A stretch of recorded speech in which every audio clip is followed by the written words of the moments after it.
This video is now going to show us how we add a gas system in. We can see here we've got three modular boilers. We want to put a gas system in. So what we do, we go to the insert menu, we then select the gas on the entering ribbon. We then select one of two choices. Continuous allows us to type in a flow rate and a loading unit, or special allows us to type in the kilowatt input. So if each of these boilers was 50 kilowatts, we can put the input in kilowatts. We can put the reference in here, B1 for boiler 1, with our datum level. Place where the burner would be on the boiler. We then have boiler number 2. Place. Right button click to flip it round. And we have boiler number 3.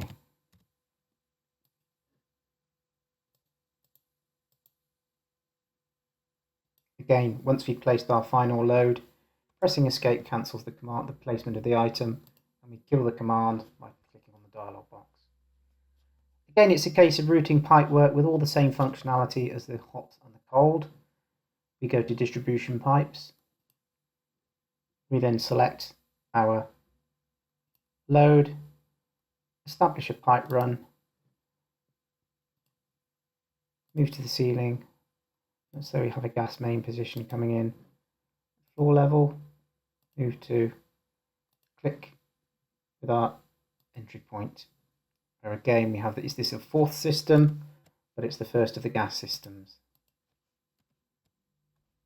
We put our supply pressure in, bearing in mind on the general information we have a minimum operating pressure of 2 kPa. If we want to observe the 100 Pascal pressure drop or the 1 millibar rule, I'll make my supply pressure 2100 pascals.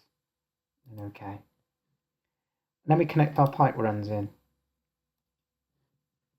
Ceiling, move to, double click to connect into the pipe.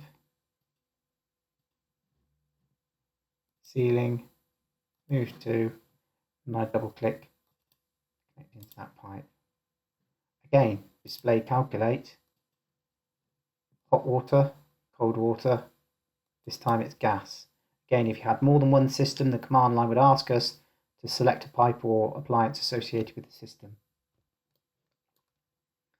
Just to prove the 100 pascals calculation as a maximum pressure drop is used, for example, if I take this 42mm pipe, double click on it, change the length and extend that to say 100 meters, this will have the overall effect of increasing the pipe sizes, so that when I calculate for a second time on the gas pipes, those have now increased the pipe sizes to maintain that maximum potential of 100 pascals. If we then go back to the original size, back to the original measured length, calculate gas. So that's how you actually apply a gas system. And if you had cookers or other appliances, you would tack those into that existing system if applicable. And again, all of the various results are available. The schedules are available as a draw off, as pipes with the index runs italicized as the references. And of course, the results of those pipes on that system can be calculated. If you try and check the results of another system that's nothing to do with gas, the program will tell you it doesn't form part of the calculated system. That's cold water. We're looking at gas. So if you've got lots of pipes close to each other, you might have to zoom in to make sure you pick the right and correct pipe. Again, we've got the display results command active. I want to get rid of it. Pressing escape.